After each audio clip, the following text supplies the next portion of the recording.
Assalamu alaikum, Sister Fatou.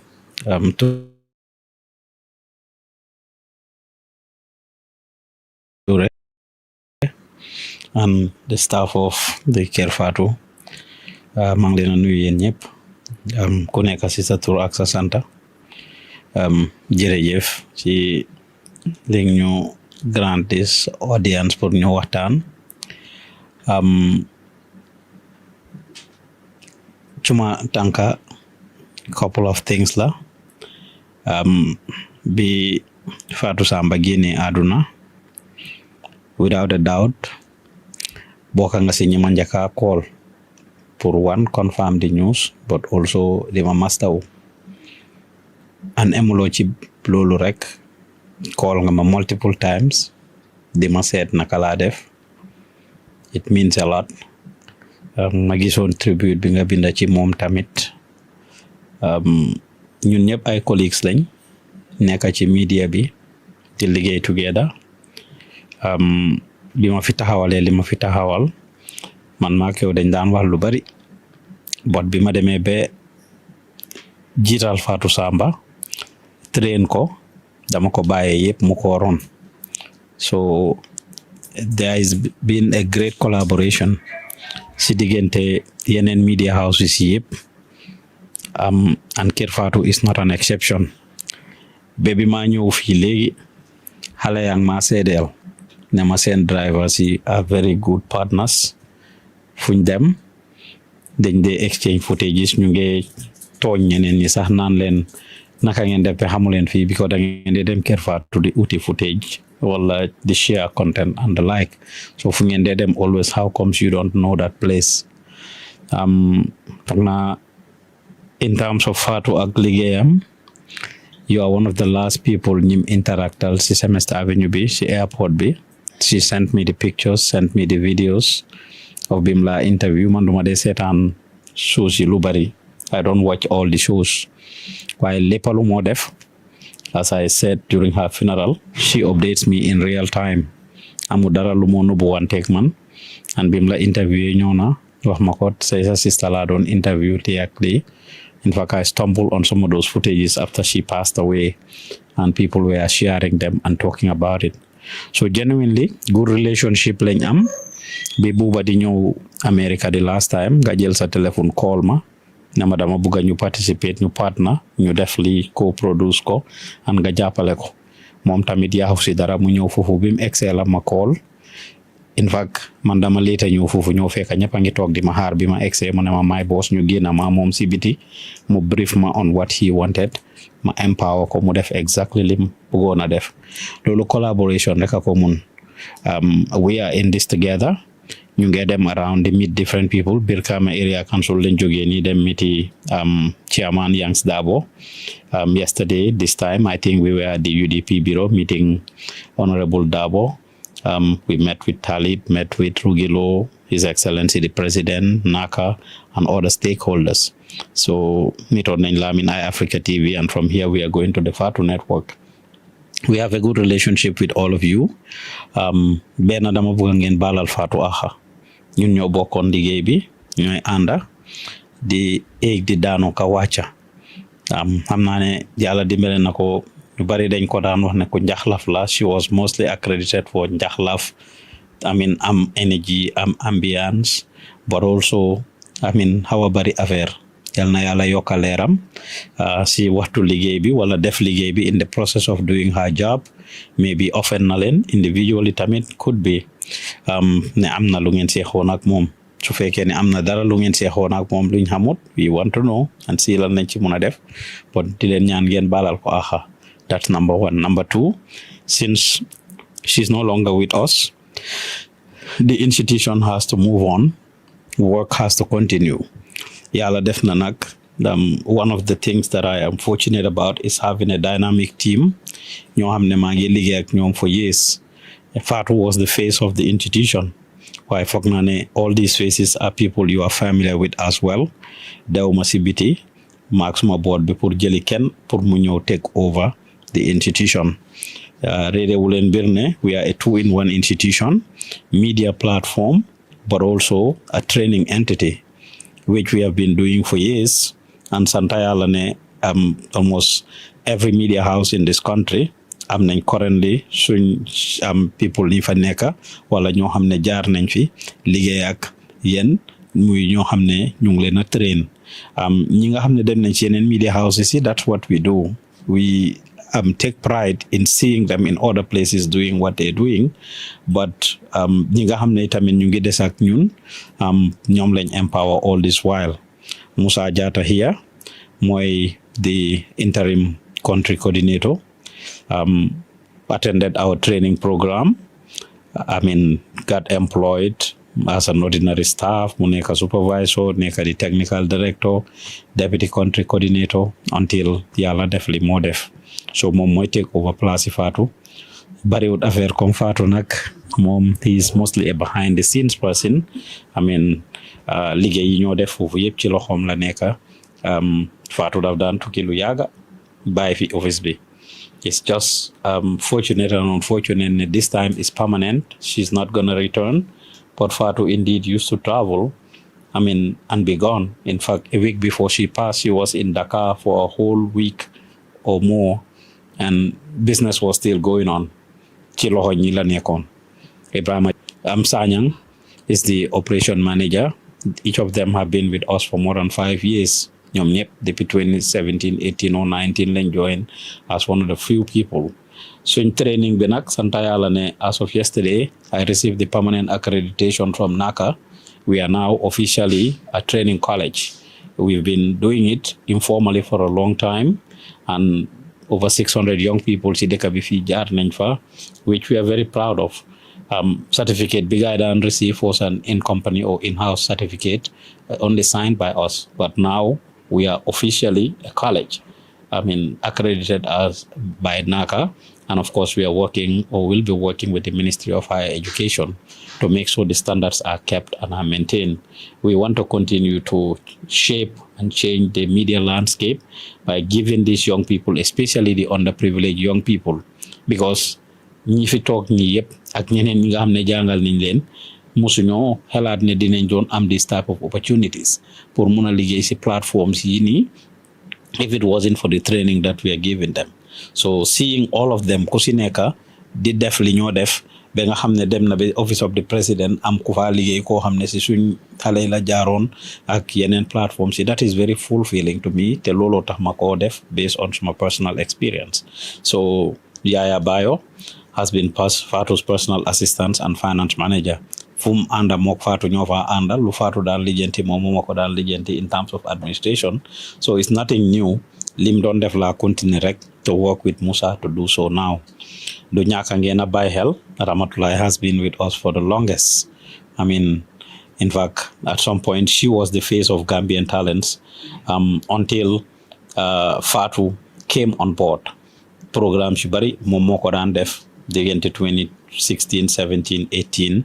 And then she left and came back, but moom mooy take over some of the programs yi Fatou doon def, including Semester Avenue du ñàkk su ngeen ko seet di ko gis, and would also be handling the marketing department because Fatou yàlla defoon na she did a lot of the things mu ko doon liidal boppam, but di leen train ñoom ñëpp. So Ramatulaye will take that over. Aissatou Koli over there, one of the senior journalists, of course, been with us.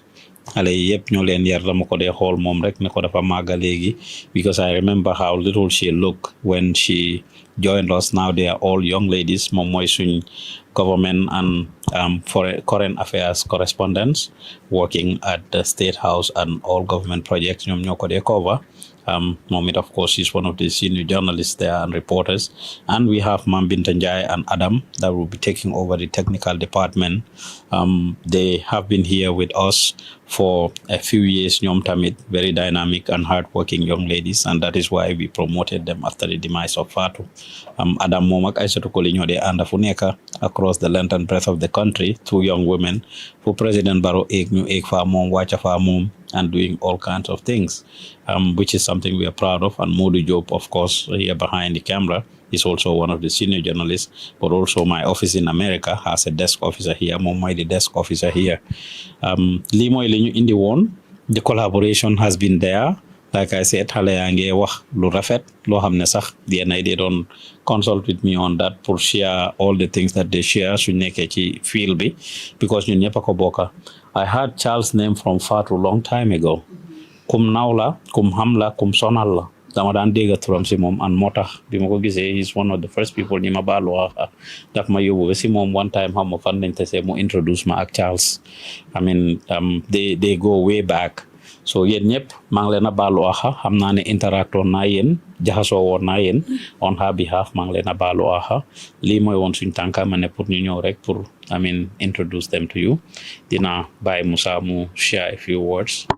Comme suma boss num ko waxee rek Pa Ousman Joof suñ tànka fii mooy dëgëral sax suñ relationship bu nekkoon fii nii suñ relationship diggante media house yëpp ñun yëpp ay ndaw lañ ñun ñu fi nekk ñoo xala mag si télé bi ñu bàyyi si gannaaw yëpp ay xale lañ waaw so loolu mooy suñ tànka fi gën a dëgëral suñ relationship ñun yëpp ñëwoon nañ ñu ñëwee Gambian Talents mooy ne dañ fi ñëwoon di train nekkoon di def dara dañ nekkoon di train ñu gars seen application ñu ñëw ñu apply ñu jël ñu train ñu ba yàlla def tey nii Fatou Samba nekkut fi yal na ko yàlla yërëm moom nag legacy am lañ bugg a maintain loolu lañ bugg a continuer parce que wax bi sometimes daf lay bari ñii di wax ne Fatou su fi nekkut compagnie bi dina dellu gannaaw wala dina dee so loolu lañ bugg a maintain ñu meeg soo ne lu mu bàyyi gannaaw ñu téye ko ñaari loxo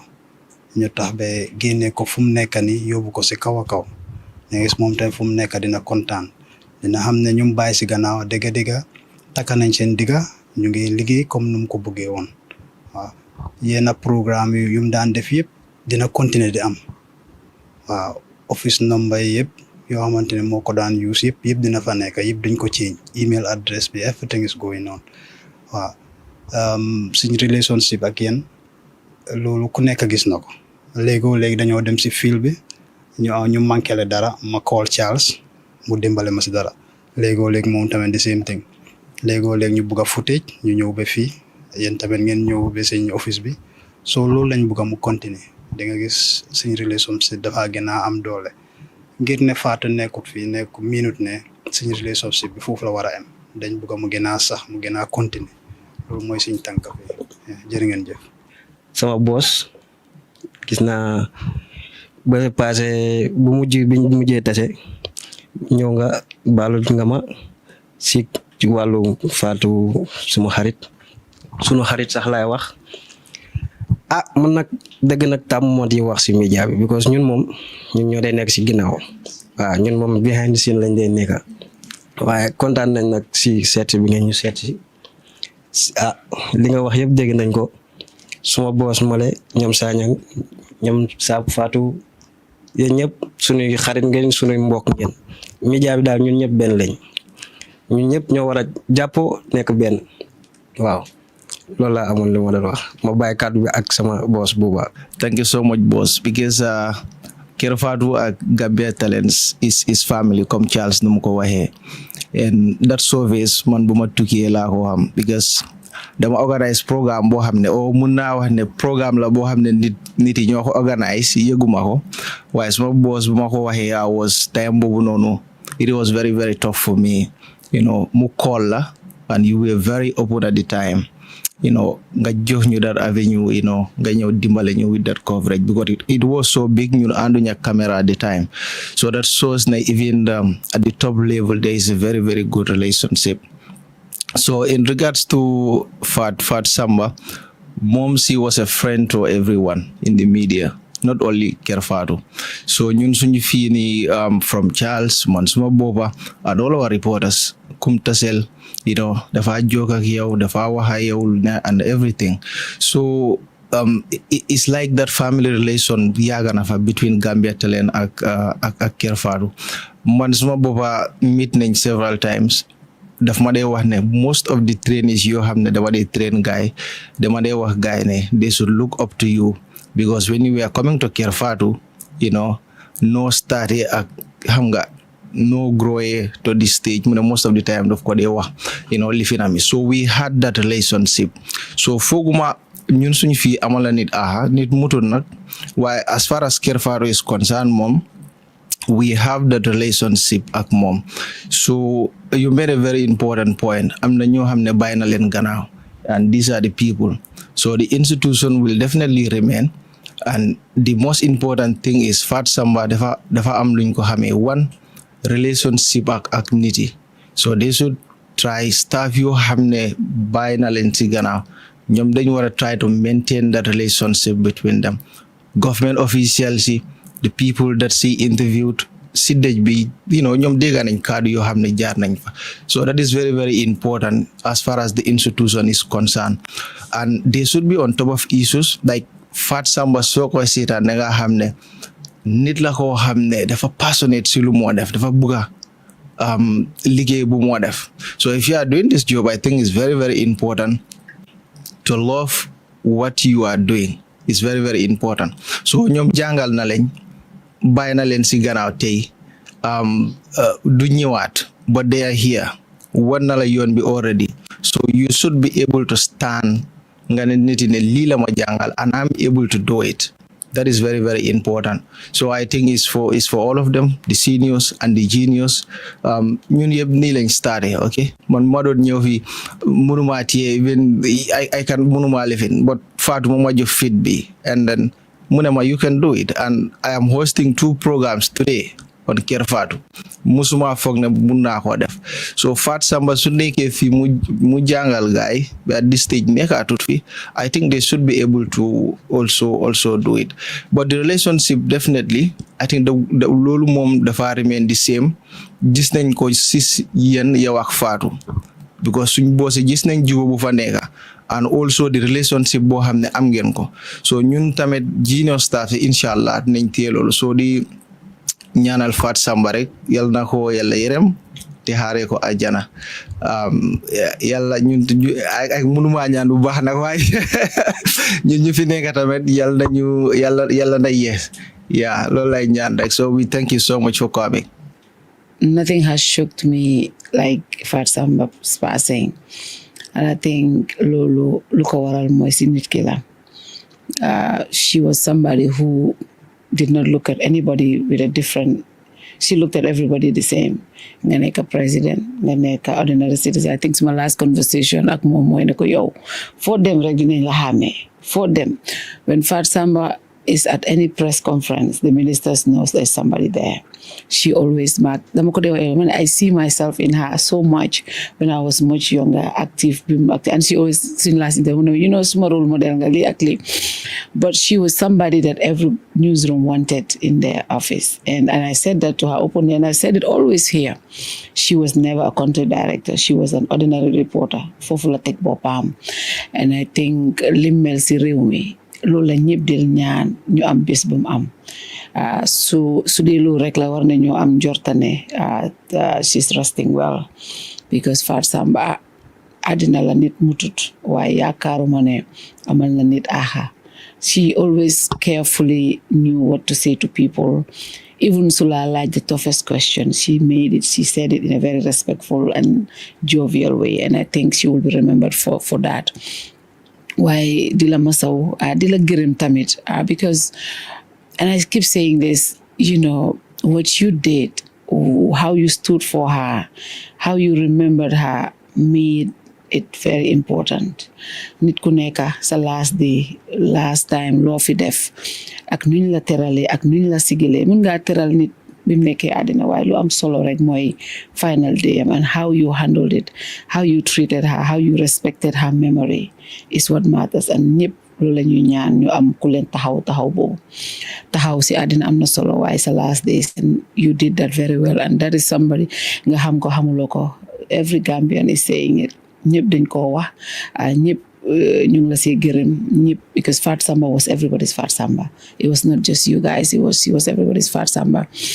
The Masau, the entire management of Gambia Talent and the entire Gambia. Like I said, she was everybody's Fat Samba. The Konyanal, the Nyanal Yayam ak Papam. I don't know how they're dealing with this. When I called you, I said, I don't know how you're dealing with this, but I don't know how they're also dealing with this. It's the most painful thing anybody can go through, especially at her age and what she's doing and what she's been able to achieve. But they said good people don't stay long in this earth, and I believe that. I think she was one of those people who could not have stayed much longer because what she represents, because of who she is, because what she has demonstrated, So I'm proud that you have had a team like this. There will never be another Fat Samba. That is the fact. There's only one Fat Samba.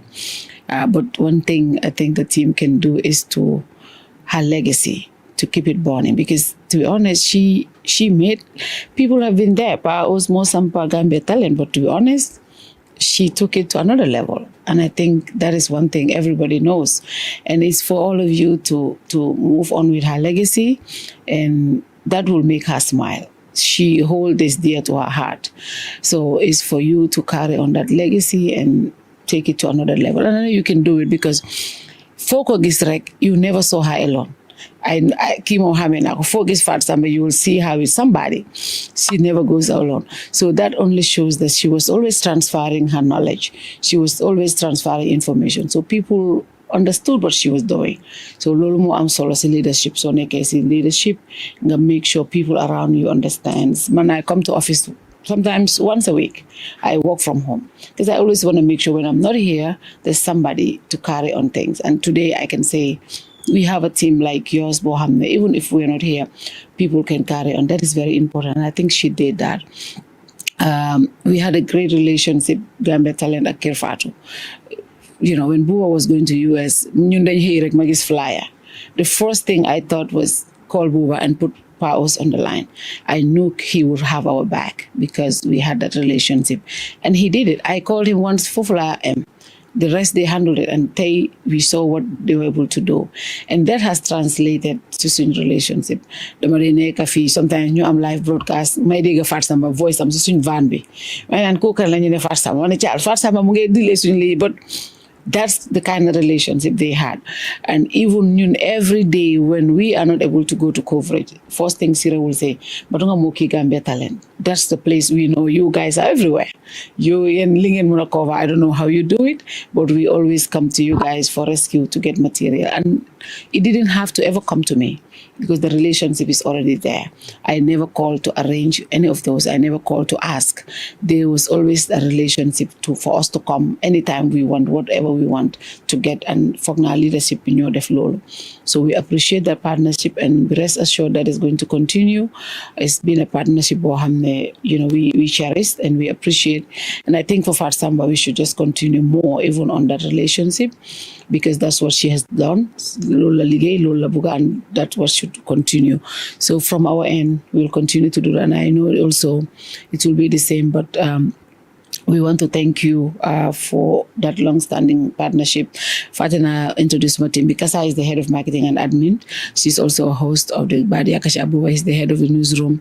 Lucinda is our program coordinator, and Charles is the head of technical. Lamin Fati is the host. Farsila is our presidential correspondent, and Mustafa is also a camera person. So just like you, we also have a young team. I can say 90% of them, they started, this is their first job.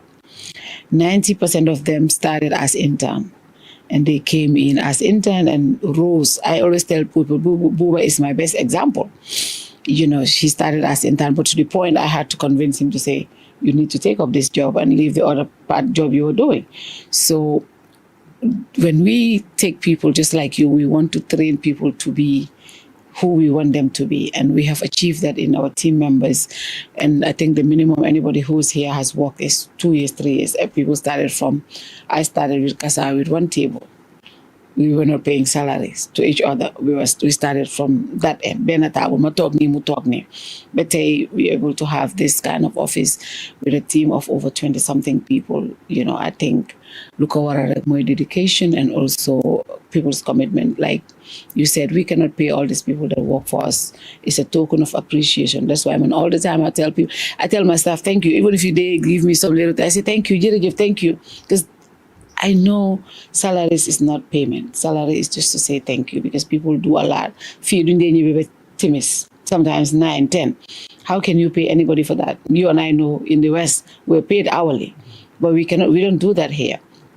But at the end of the day, I think just like Buba said, passion for the job is what drives all of us. And I think we're doing sacrifice to the country, to our people, because the job we do is very noble.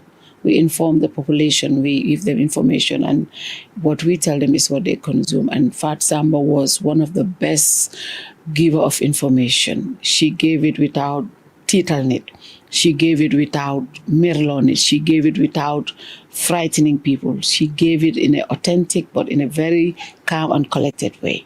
And I think Lord of solo in society. I hope we can keep her legacy alive and her memory. And I'm so happy that the Semester Avenue was renamed after her, and that is important.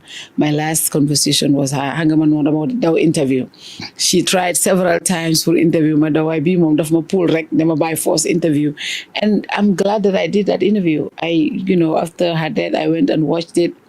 I said, I'm happy that I did this interview with her, because it just shows how authentic she was, how she appreciated our relationship, and how appreciative she is of everybody.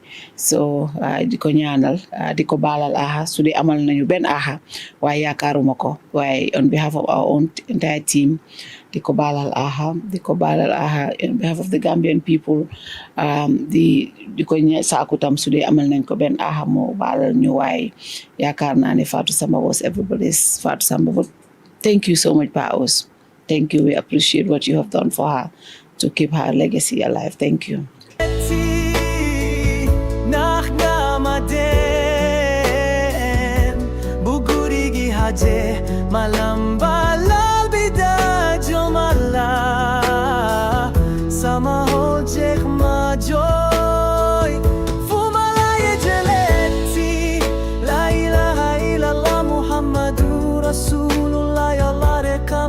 You were my son, my safe, my soul. Now I'm half a man, never whole. Dem gagafu malaye jele.